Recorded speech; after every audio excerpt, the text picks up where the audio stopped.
¿Qué tal, amigos, amigas de Otra Mirada? Bienvenidos a una nueva edición de Mesa Política. Esta semana, cuando ustedes estén viendo este video, el presidente del Consejo de Ministros, César Villanueva, estará junto al ministro de Economía, David Tuesta, en el Congreso de la República, sustentando el pedido de delegación de facultades legislativas para trabajar en materia económica. Ya se ha dado un avance con el aumento del impuesto selectivo al consumo. Se ha discutido mucho sobre la posibilidad de aumentar o no el impuesto a la renta para los trabajadores sobre sus salarios. Sin embargo, esta medida está en discusión y en debate incluso dentro del mismo Poder Ejecutivo. Pero ¿cómo va a afectar esto a la economía de los peruanos? ¿Cómo afecta el incremento del impuesto selectivo al consumo a nuestros bolsillos? ¿Cómo afectan las próximas medidas que se vayan a tomar desde el gobierno en materia económica? Para conversar sobre ello estamos con Óscar Dancur, él es economista, y le damos la bienvenida a Mesa Política aquí en Otra Mirada. Óscar, ¿cómo está? Buen día. Buen día. ¿Qué tal? Bien, empecemos un poco por este pedido que ha hecho el gobierno de 60 días para trabajar en materia económica.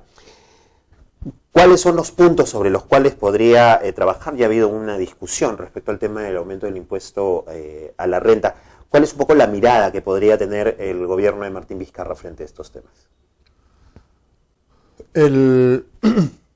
El ministro Tuesta dijo que, cuando empezó su mandato, dijo que iba a hacer dos cosas: reducir el gasto corriente superfluo, que muchos discuten si existe realmente, y que con el dinero que obtuviese de la reducción de los gastos superfluos iba a aumentar la inversión pública.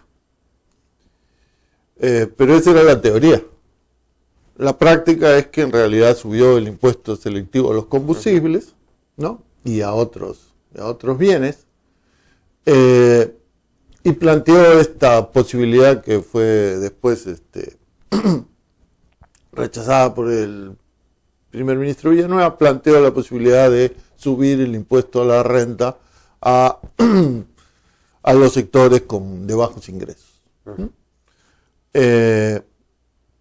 Sobre las devoluciones a la minería, por ejemplo, que suman 6.000 millones de soles, todas las devoluciones de impuestos alcanzan 2,5 puntos del PBI, sobre eso no dijo una palabra. ¿Sí? Entonces, yo creo básicamente que la acción del MEF, si miramos el impuesto selectivo a los combustibles, y si miramos el impuesto a la renta, esta propuesta de subir el impuesto a la renta a los sectores de bajos ingresos, un poco más allá del salario mínimo van a pagar impuestos. Yo creo que básicamente la figura está clara, ¿sí? El gobierno tenía que elegir entre reactivar la economía y reducir el déficit fiscal, ¿sí? Ha elegido reducir el déficit fiscal.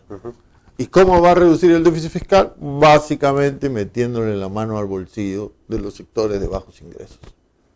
Ese es, en realidad, el punto. ¿Qué es el impuesto selectivo al consumo?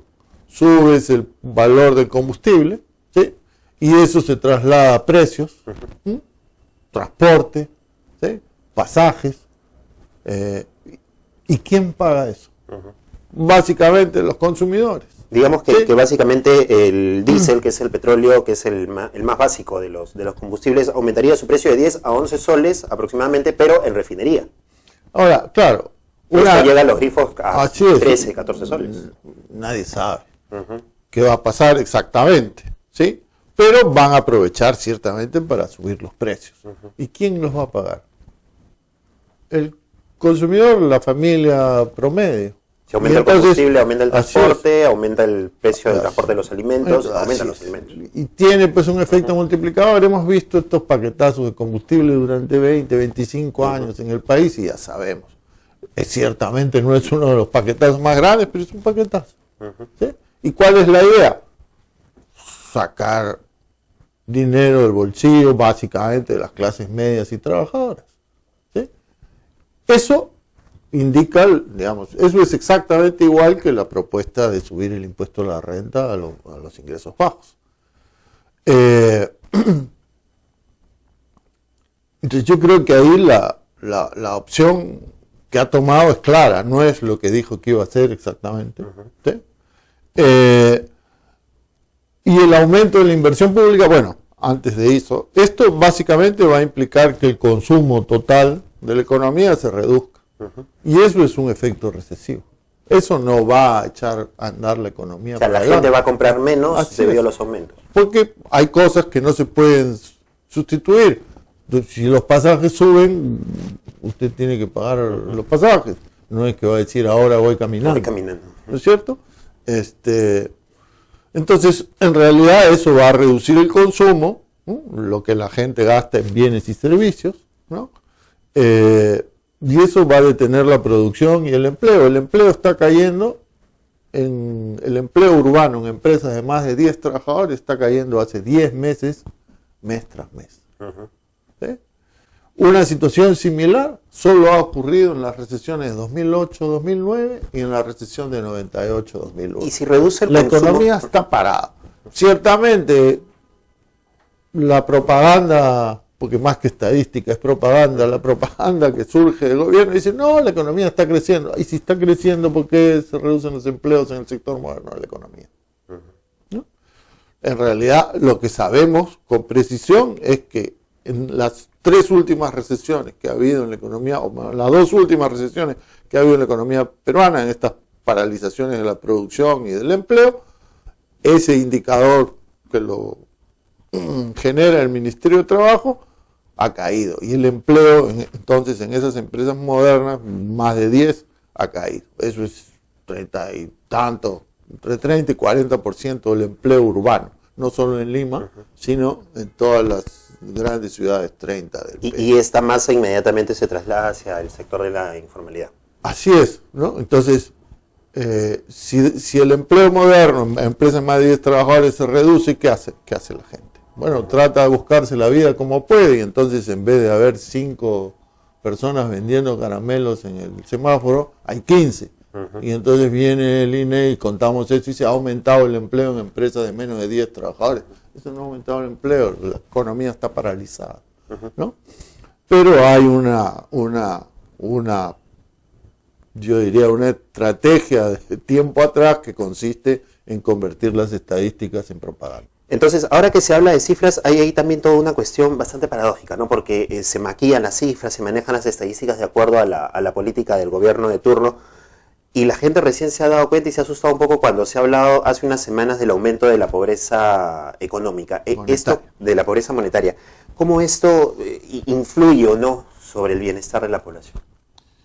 Bueno, allí el contexto que es el que hay que introducir para entender por qué ha pasado esto, es que la economía urbana, descontando de la producción total la agricultura, la pesca y la minería, lo que queda es una medida, digamos, de cómo va la economía urbana, que es el 80% del total de la producción anual.